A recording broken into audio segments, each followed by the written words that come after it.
Esse trabalho ele foi publicado em 2007, julho. Os outros são tão antigos que eu optei por trazer algo não tão velho, né? É um paciente com cirrose biliar primária e mieloma múltiplo, né?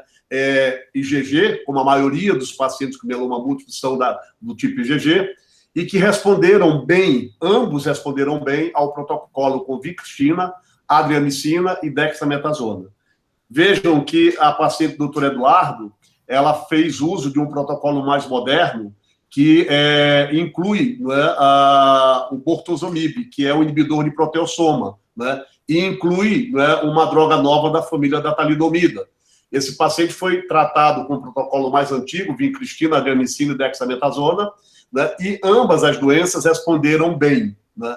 E ele pergunta, há uma relação patogênica entre as duas doenças?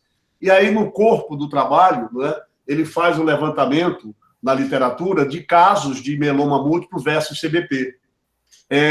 Desse artigo, o caso número 9 são dos autores, um homem de 52 anos de idade, que tinha um mieloma múltiplo IgG-capa, né? O diagnóstico foi simultâneo das duas doenças, né? O mieloma múltiplo teve uma resposta parcial à poliquimioterapia, a CBP também teve uma resposta parcial, tanto eles incluem a resposta com o tratamento poliquimioterápico, mas, de um modo geral, todos os pacientes aqui usaram o SACOL, né? O estadiamento da CBP era estadio 1 para 2, e o estadiamento do mieloma era 3A. Né? Então, são 9 casos.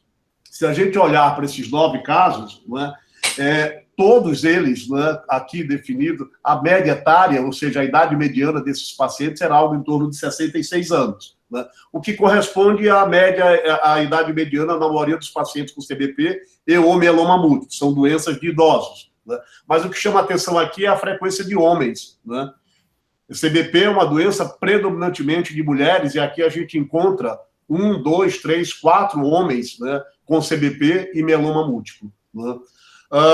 Um outro aspecto que é interessante chamar a atenção, né, é que a maioria deles, como a literatura mostra, são da classe IgG. Só um era IgA, né? Só um era IgA. E só um tinha, né, proteína de Benson Jones, né, secretada na urina.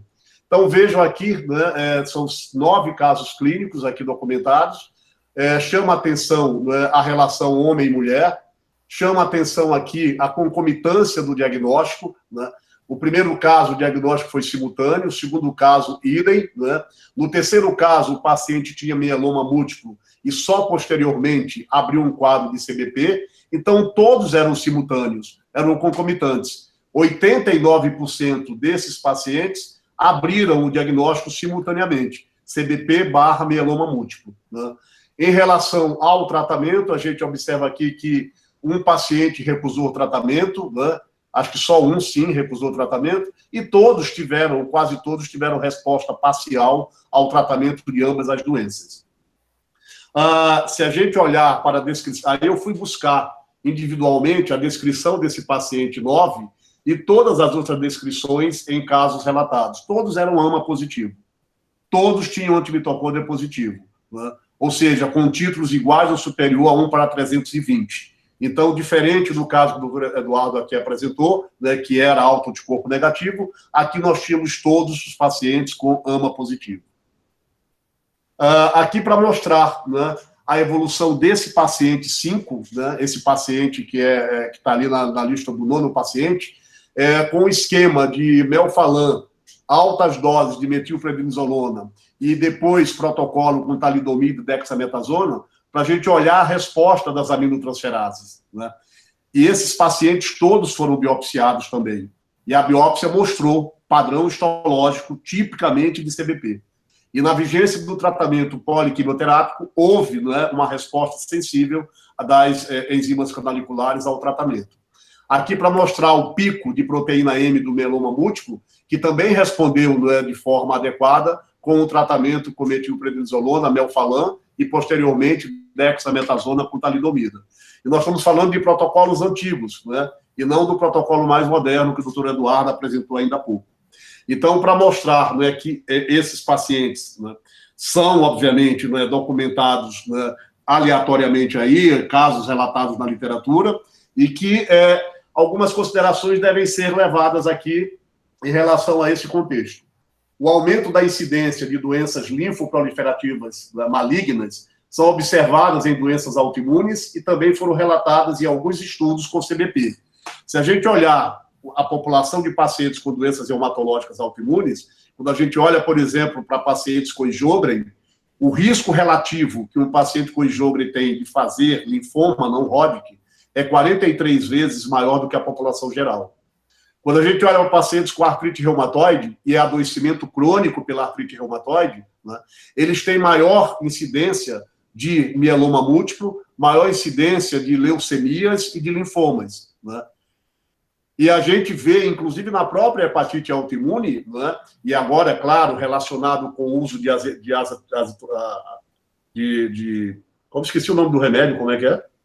Azatioprina. Azatioprina, né, depois de 8 a 10 anos, aquela relação com linfoma primitivo hepatosplênico, né, grave, de alta malignidade.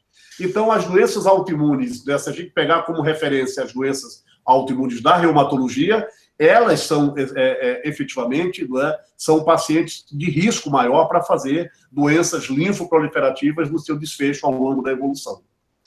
A hipergama-globulinemia policlonal de longa data, em CBP, é atribuída a várias disfunções imunológicas, defeitos na liberação hepática de antígeno, desequilíbrio entre células T supressoras e auxiliares e ativação contínua de células B em resposta às células T.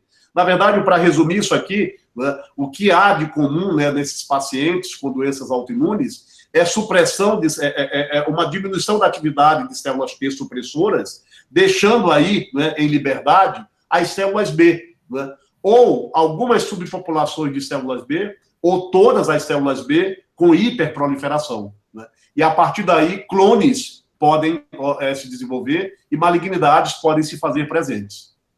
Eventos genéticos adicionais podem contribuir para o desenvolvimento das doenças linfoproliferativas. A interleucina 6, que é a principal citocina na patogenia do mieloma múltiplo, ela é encontrada nos ductos biliares de pacientes com CBP, né? E ela é o fator de proliferação e progressão mais importante no mieloma múltiplo. Esse é um aspecto que é interessante destacar. A coexistência de CBP e mieloma múltiplo é uma condição rara, sim, são só relatos de casos. Se a gente pulverizar aí, talvez não dê mais do que 15. Eu encontrei aqui esses 9, né? E o mecanismo patogênico dessa associação permanece incerto. Fica a dúvida, né, se CBP poderia ser um facilitador para mieloma múltiplo. Essa estimulação imunogênica ou o comprometimento decorrente da estimulação antigênica, né, poderiam ter um papel, né, aí no desenvolver de uma malignidade subsequente. Esse estudo, que foi feito com 80 pacientes com CBP, né, apenas um deles teve o diagnóstico simultâneo de mieloma múltiplo, né? Então, isso deixa claro que qualquer impressão que a gente queira estabelecer na coexistência CBP e mieloma múltiplo serão definições, né, inadequadas, são conceitos ainda incertos e que a gente precisa ficar atento e olhar mais para o futuro. É necessário reunir as experiências, portanto, de casos clínicos e estudos prospectivos para um conhecimento mais amplo e melhor compreensão da patogênese dessa associação, caso ela de fato exista. E aí eu coloquei no item 9 uma sugestão. Vale a pena, de vez em quando, a gente solicitar uma eletroforese de proteínas em pacientes com CBP, porque isso a gente faz, né, periodicamente no paciente com hepatite autoimune. Mas a gente não tem a preocupação de vez em quando, olhar uma eletroforese de proteína para o paciente com CBP. Visto que se ele vier com uma banda monoclonal, né, a suspeição para mieloma múltiplo ficará mais fácil. E aí a gente pode seguir uma investigação nesses pacientes que possa desaguar aí, né, na possibilidade de um mieloma múltiplo. A gamopatia monoclonal benigna, que é essa que a gente chama de gamopatia monoclonal indeterminada, ela é muito rara em CBP, né? Ocorreu em 1,8% dos casos, é uma série publicada, né? Portanto, se a gente olhar uma banda monoclonal numa eletroforese de um paciente com CBP, a ideia inicial deve ser mieloma múltiplo, e não gamopatia monoclonal benigna, né? Então, fica aqui essa sugestão, né? E aqui, com saudade do Gola, e não tendo a coruja para a gente usufruir, uma lembrança do passado, né? Que não é tão longínquo, mas para matar a saudade aqui lá do Gola. E é isso, gente. Muito bom, doutor Gama. Excelente, como Parabéns, sempre. Gama. Beleza. Estou aqui à disposição para perguntas. Não, o que eu acho estranho nessa doente é que ela tem uma eletroforese normal, ela não tem hipergama, ela tem uma gama globulina de 0,48, ela tem imunoglobulinas todas normais.